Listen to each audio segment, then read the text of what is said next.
শুরুটা মোটেই সুখকর ছিল না অলকার কাছে। বাড়ির বৌমা টোটো চালাবে এই কথা শুনে নাক সিটকিয়েছিলেন অনেকেই। আবার কেউ কেউ আড়ালে আবডালে অনেক কুকথা অকথা কত কিছু শুনিয়েছেন, কিন্তু কোনো কিছুতেই পাত্তা দেননি জঙ্গলমহলের এই আদিবাসী বধূ।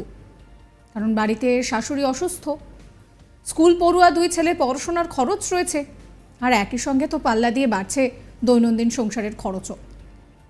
নিজেদের সামান্য জমিতে চাষাবাদ করেন অলকার স্বামী, ফলে ওই সামান্য রোজগার দিয়ে দিনের পর দিন সংসার চালানোটা জটিল হয়ে পড়েছিল।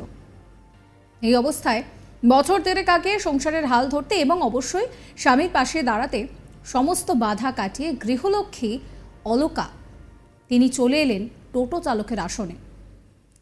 ক্লাস 7 পর্যন্ত পড়াশোনা করার সুযোগ পাওয়ার পর এখন বয়স 30-এর অলকা একা হাতেই ধরেছেন সংসারের হাল। একদিকে সংসার, অন্য হাতে টোটোর হ্যান্ডেল। সবকিছুই সমান দক্ষতার সঙ্গে সামলে জীবন যুদ্ধে এখন বেশ খানিকটা সফল তিনি। বলছেন পরিবারের সদস্য থেকে শুরু করে পাড়ার প্রতিবেশীরা সকলেই প্রতিদিন সকালে ঘুম থেকে উঠে বাড়ির যা যা কিছু কাজ রয়েছে, রান্না বান্না, সেই সমস্ত কিছু সেরে অলকা মুর্মু তিনি টোটো নিয়ে বেরিয়ে পড়েন। প্রায় 7 কিলোমিটার দূরত্বে রানীবাঁধ বাজারের উদ্দেশ্যে তার গন্তব্য থাকে। টোটো চালিয়ে সব মিলিয়ে প্রতিদিন মোটামুটি 500 টাকা রোজগার হয়। বলেন যে একেবারে শুরুর দিকে একটু সমস্যা হলেও এখন সবকিছু ঠিকঠাকই চলছে।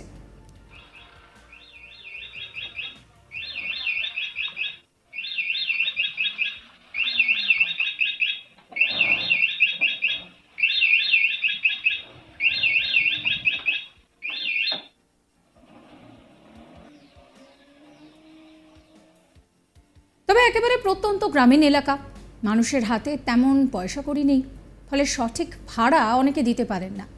কিন্তু রানীবাঁধ বাজারে সহকর্মী অন্যান্য টোটো চালকেরা যথেষ্ট সহযোগিতা করান, জানাচ্ছেন তিনি। কি বলছেন অলকা মুর্মু, শুনুন।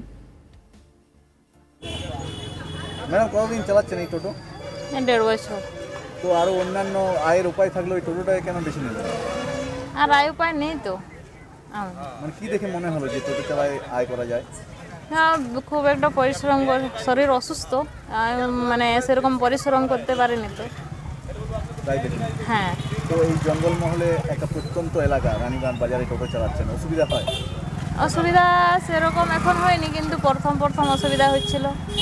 যারা খারাপ নজরে দেখে ছেলেরা অনেক কিছু কথা বলতো এবং মেয়েরাও বলে, কিন্তু বাজারে ঘোরার শখের জন্য এই টোটো নিয়েছে এইভাবে কথা বলতো। কেন পরিবারের কেউ রোজগার করার সেরকম কেউ নেই। হাজবেন্ড কি করে? হাজবেন্ড ওই বাড়িতে চাষবাস করে। কে কে আছেন পরিবারে? শাশুড়ি আছে, শাশুড়ি অসুস্থ, হাজবেন্ড আছে, 2 ছেলে। আর কতদিন বিয়ে হয়েছে? বিয়ে হয়েছে 16 বছর। পড়াশোনা কতদূর করেছে? ক্লাস 7। লক্ষ্মীর ভান্ডার পান? হ্যাঁ, পাই। তাহলে আয় কেমন হয় এই চালি?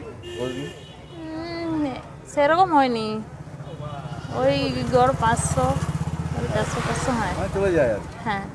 আর এই টোটোর কি নিজেই কিনেছেন? হ্যাঁ, নিজেই কিনেছি। লোন করে? না। লোন করে না, নিজের পয়সাতে কিনেছেন? হ্যাঁ। কি ইচ্ছে আছে কি আগামী দিনে? আগামী দিনে ইচ্ছে কিছু আছে? ইচ্ছে তো আছে, কিন্তু এখন ক্ষমতা দরকার, তো তারা টাকা পয়সার উপরে নির্ভর। কোথায় বাড়ি? পুনসাতে। কোথায় কোথায় চালান টোটো? পুনসা থেকে রানীবাঁধ বাস স্ট্যান্ড থেকে যেদিকে ভাড়া পায় সেদিকে কাছাকাছি চলে যায়। ফোন এলে কন্ট্রাক্ট ভাড়া কোনো দিন। এমনি যাত্রীদের কাছ থেকে পয়সা পাতি এসব যদি কোনো অসুবিধা হয় না? অসুবিধা হয়, ধরো ভাড়া সম্পূর্ণ দেই নাই সবাই। ধরো যেখানে গেলাম 100 টাকার ভাড়া যদি যাই, তাহলে ওইখানে বলবে এখন 10 টাকা 20 টাকা কম। আর এমনি যারা টোটো রানীবাঁধ চালায় তাদের দিক থেকে সহযোগিতা পান? হ্যাঁ, পাই। আর শ্বশুরবাড়ি কোথায়? শ্বশুরবাড়ি এই গ্রামে পুনসাতে। স্থানীয় শিক্ষক তথা আদিবাসী সমাজ সংগঠনের নেতা বাবুরাম কিস্কু জানাচ্ছেন যে অলকা তাদের দৃষ্টান্ত। পরিবার সামলাতে তার এই উদ্যোগকে কুর্নিশ জানাচ্ছেন সকলেই। শোনাবো আপনাদের বাবুরাম কিশকুর কথাও। এই যে রানীবাঁধ প্রত্যন্ত যে এলাকায়, বিশেষ করে আদিবাসী অধ্যুষিত এই এরিয়াতে আদিবাসী একজন মহিলা অলকা মুর্মু যেভাবে উনি নিজের উদ্যোগে এগিয়ে এসছেন এবং সত্যিই একটা গর্বের বিষয় আদিবাসী সমাজের পক্ষ থেকেও উনাকে আমি অশেষ ধন্যবাদ দিচ্ছি যে উনি আমাদের রানীবাঁধ এরিয়ায় অন্তত আদিবাসী মহিলাদের ক্ষেত্রে পথ প্রদর্শক হয়ে থাকবেন এবং উনি আবার মহিলাদেরকে এগিয়ে আসার ব্যাপারে উনি সত্যিই এটা উৎসাহ যোগাবেন। আর এটা আমাদের আদিবাসী সমাজের পক্ষ থেকে সাধুবাদ জানায় যে এইভাবে অন্তত বর্তমান যে রুজি রোজগারের সমস্যা সেইখান থেকে এইভাবে নতুন নতুন দিক না ধরলে এই অন্তত অর্থনৈতিক সমস্যাটাকে ইয়ে করা যাবে না, সমাধান করা যাবে না। তাই এই যে টোটো চালানা, এটা সত্যি আমাদের জঙ্গলমহলে এই মহিলা অন্তত পথ প্রদর্শক হয়ে থাকবেন। আদিবাসী মহিলারা একদম পিছিয়ে নেই, ওনাদেরও চেষ্টা আছে এবং আমার মনে হয় এইখানে যদি সরকারি কোনো উদ্যোগে একটু ট্রেনিংয়ের ব্যবস্থা করা হয় এবং এই যে টোটো বা কিছু একটা আর্থিক সহায়তা করা যায়, তাহলে কিন্তু আদিবাসী মহিলারা কোনো অংশে কম নয়, ওনারাও কিন্তু এগিয়ে আসবেন এবং বিভিন্ন রোজগার পন্থা ধরবেন।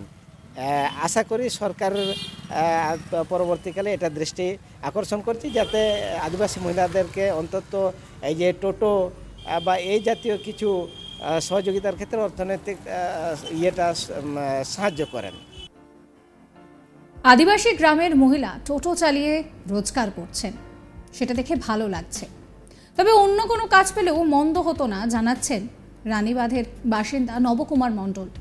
তার মতে এখন মহিলারা লক্ষ্মীর ভাণ্ডার পাচ্ছেন, তবে বাজার মূল্য যে জায়গায় পৌঁছেছে তাতে ১,২০০ টাকায় কি হবে, তাই না? শোনাবো নবকুমার মণ্ডলের কথাও। কর্মের তো কোনো ছোটো বড়ো নেই, যাই কর্ম করছে খাচ্ছে খুব ভালো লাগছে দেখে, কিন্তু আর যদি অন্য কিছু পাঠক কাজ তাহলে সেক্ষেত্রে ভালো হতো, টোটো চালিয়ে খাইতে হতো না। সরকার থেকে লক্ষ্মী ভাণ্ডার দিচ্ছে, লক্ষ্মী ভাণ্ডারের একটা ১,০০০ কি ১,২০০ টাকা কতটুকু করতে পারে একটা মহিলা?